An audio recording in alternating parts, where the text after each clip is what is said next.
Bismillahirrahmanirrahim. Assalamualaikum warahmatullahi wabarakatuh. Perkenalkan, nama saya Yeri Ayu Pratami. Nomor induk mahasiswa 2030104225.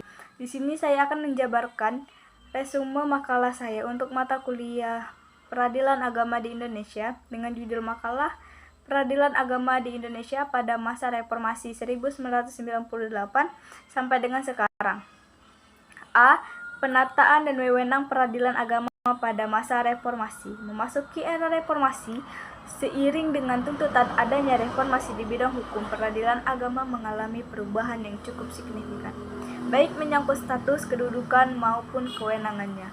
Dengan mengikuti paradigma separation of power, status dan kedudukan peradilan agama kemudian dilepaskan dari bayang-bayang eksekutif, yakni Departemen Agama, untuk selanjutnya dimasukkan dalam satu atap one roof system di bawah Mahkamah Agung bersama dengan badan peradilan lainnya.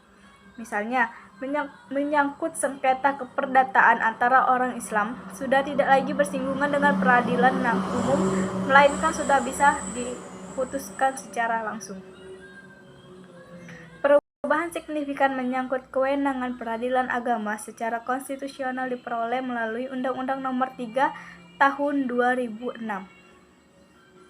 Sebagai perubahan atas Undang-Undang Nomor 7 Tahun 1998 tentang peradilan agama yang disetujui oleh DPR tanggal 21 Februari tahun 2006.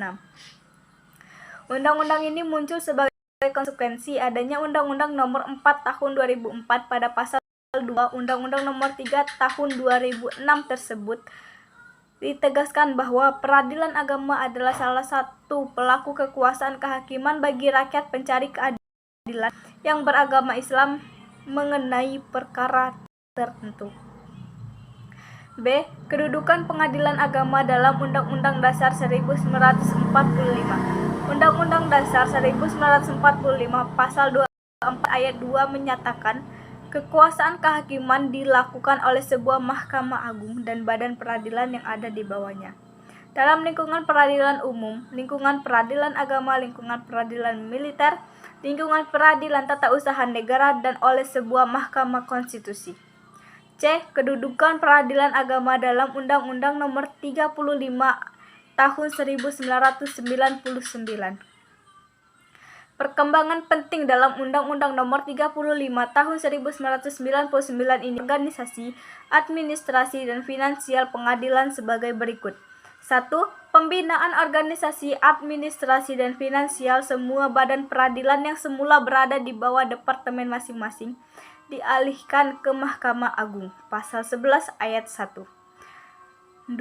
Pengadilan organisasi, administrasi, dan finansial pengalihan tersebut diatur lebih lanjut dengan undang-undang sesuai dengan kekuasaan lingkungan peradilan masing-masing. Pasal 11 Ayat 2.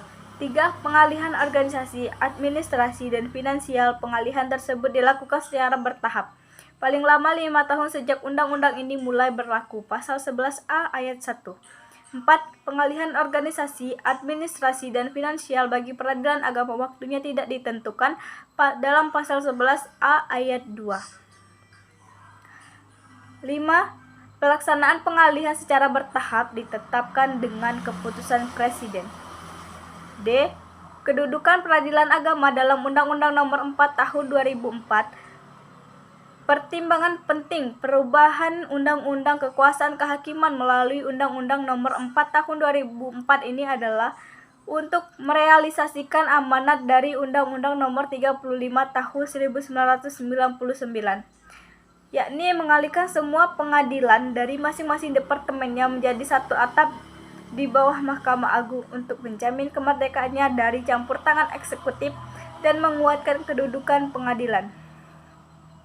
Perkembangan penting dengan diundangkannya undang-undang ini, maka kedudukan, peran, dan fungsi yang diberikan kepada peradilan agama semakin luas dan mantap dengan perkembangan kemajuan yang sangat mendasar, yakni 1. Perubahan fungsi pengadilan dari sebagai pelaksana kekuasaan kehakiman menjadi pelaku kekuasaan kehakiman. 2. Terhadap penegasan larangan campur tangan dalam urusan peradilan oleh pihak lain di luar kekuasaan kehakiman, kecuali dalam hal-hal sebagaimana disebut dalam Undang-Undang Dasar 1945. Penegasan larangan campur tangannya ini tidak ada dalam undang-undang sebelumnya. Nomor 3, dialihkannya pembinaan organisasi, administrasi, dan keuangan pengadilan dari 4 lingkungan peradilan dari departemen masing-masing ke Mahkamah Agung. 4, dialihkannya tata cara sumpah hakim dari praktik diambil sumpah oleh atasannya menjadi mengucapkan sumpah di hadapan pimpinannya. 5, kedudukan peradilan agama sebagai sebuah lingkungan Undang-Undang Dasar 1945. Penegasan larangan campur tangannya ini tidak ada dalam undang-undang sebelumnya. Nomor 3, dialihkannya pembinaan organisasi, administrasi, dan keuangan pengadilan dari 4 lingkungan peradilan dari departemen masing-masing ke Mahkamah Agung. 4, dialihkannya tata cara sumpah hakim dari praktik diambil sumpah oleh atasannya menjadi mengucapkan sumpah di hadapan pimpinannya. 5, kedudukan peradilan agama sebagai sebuah lingkungan peradilan telah disejajarkan dengan peradilan umum sehingga tidak ada lagi istilah peradilan khusus bagi peradilan agama sebagaimana pernah diatur dalam Undang-Undang Nomor 14 Tahun 1970 sebelumnya. Dan dengan demikian dimungkinkan dibentuknya pengadilan khusus dalam lingkungan peradilan agama. 6, dilibatkannya komisi yudisial dalam rangka pengawasan eksternal guna menjaga kehormatan, keluhuran, martabat, serta perilaku hakim agung dan pengangkatan hakim agung. 7, diakuinya Mahkamah Syariah di Enangro Aceh Darussalam sebagai peradilan negara dalam sistem peradilan nasional. 8, undang-undang ini di samping memantapkan kedudukan peradilan agama, namun tanpa mengubah fungsi khusus peradilan agama sebagai peradilan syariah Islam.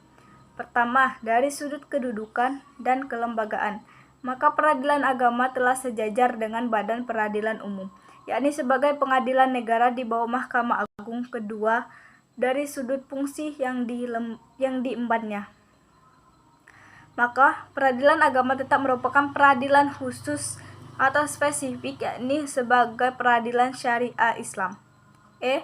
Penyatuatapan peradilan agama. Beberapa aspek yang mengalami perubahan setelah peradilan agama disatuatapkan pada era reformasi adalah menyangkut status dan kedudukan, struktur organisasi, tugas dan fungsi, sumber daya manusia, finansial dan sarana prasarana, serta kewenangan dan hukum materialnya. Perubahan tersebut semakin mengukuhkan peradilan agama sebagai pelaksana kekuasaan kehakiman yang mandiri dan independen. Demikian penjabaran resume saya. Sekian saya ucapkan terima kasih. Saya akhiri. Wassalamualaikum warahmatullahi wabarakatuh.